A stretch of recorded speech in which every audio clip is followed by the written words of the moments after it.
Shalom Bapak Ibu, saudara-saudari sekalian yang saya kasihi. Semoga Anda di dalam lindungan Tuhan senantiasa. Pokok bahasan kita kali ini adalah satu-satunya ayat Yesus adalah Allah. Satu-satunya ayat di dalam Alkitab Yesus adalah Allah.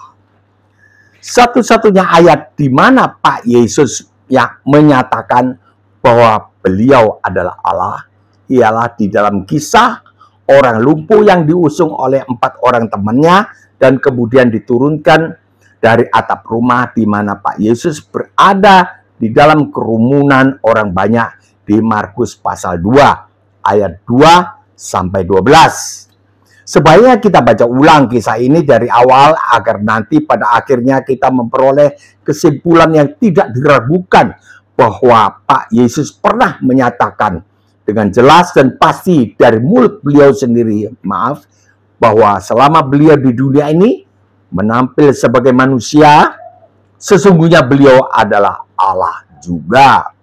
Maksudnya beliau memiliki 2 kodrat, namun yang ditampilkan selama 33 tahun, sejak tahun 1 sampai dengan 33 Masehi adalah kodrat manusianya saja.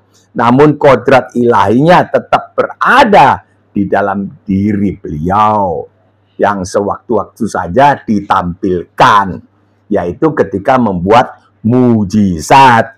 Markus 2 ayat 1. Kemudian sesudah lewat beberapa hari, waktu Yesus datang lagi ke Kapernaum, tersiarlah kabar bahwa ia ada di rumah. Maka datanglah orang-orang berkerumun sehingga tidak ada lagi tempat. Bahkan di muka pintu pun tidak. Sementara ia memberitakan firman kepada mereka, ada orang-orang datang membawa kepadanya seorang lumpuh digotong oleh 4 orang.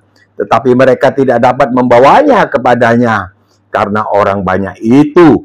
Lalu mereka membuka atap yang di atasnya sehingga terbuka.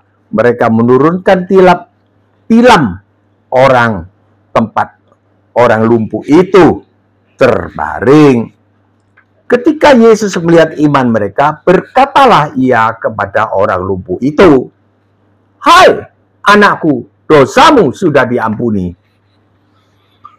Ya, loh kok aneh.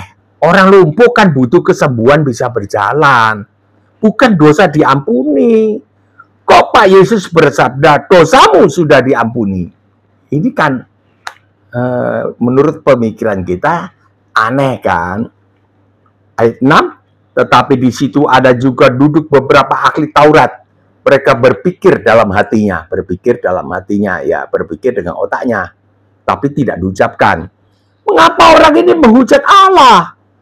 Siapa yang dapat mengampuni dosa selain daripada Allah sendiri? Memang benar pikiran para ahli Taurat ini logis, bahwa yang berkuasa mengampuni dosa itu hanya Allah sendiri. Mengapa Pak Yesus mengampuni dosa orang lumpuh ini?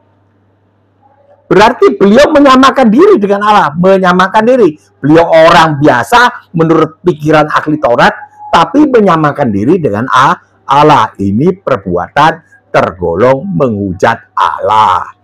8. Tetapi Yesus segera mengetahui dalam hati beliau bahwa mereka berpikir demikian.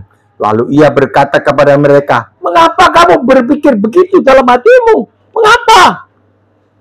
Ya, kalau kita boleh jawab, ya karena saya tahu bahwa Anda kan orang biasa, Pak Yesus. Anda kan anak Bunda Maria. Kan orang biasa saja kok menyamakan diri dengan Allah. Begitu kan, kalau kita boleh jawab. 9, Pak Yesus melanjutkan, "Manakah lebih mudah mengatakan kepada orang lumpuh ini, 'Dosamu sudah diampuni'? Mana lebih mudah? Atau mengatakan, 'Bangunlah, angkatlah tilammu dan berjalan'? Mana lebih mudah?" Ini argumentasi Pak Yesus. Memang benar mengatakan kedua kalimat itu sama mudahnya. Tidak ada yang lebih mudah atau lebih sukar, bukan? Kan hanya bicara saja.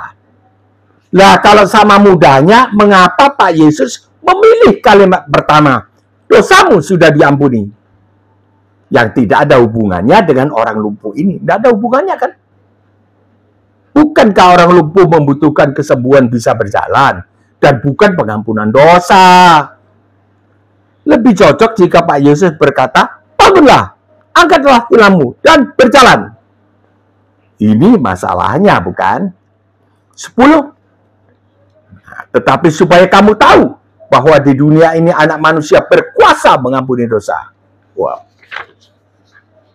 Tetapi supaya kamu tahu bahwa di dunia ini aku berkuasa mengampuni dosa.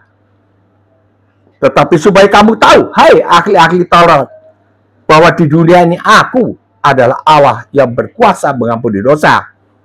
Seperti yang kamu pikirkan di dalam hati kamu tadi di ayat 6. Itulah sebabnya aku mengatakan dosamu sudah diampuni. Supaya kamu tahu bahwa aku ini adalah Allah yang berkuasa mengampuni dosa. Tetapi supaya kamu tahu, hai orang Kristen dan non-Kristen, bahwa di dunia ini aku, Yesus Kristus, adalah Allah yang berkuasa mengampuni dosa.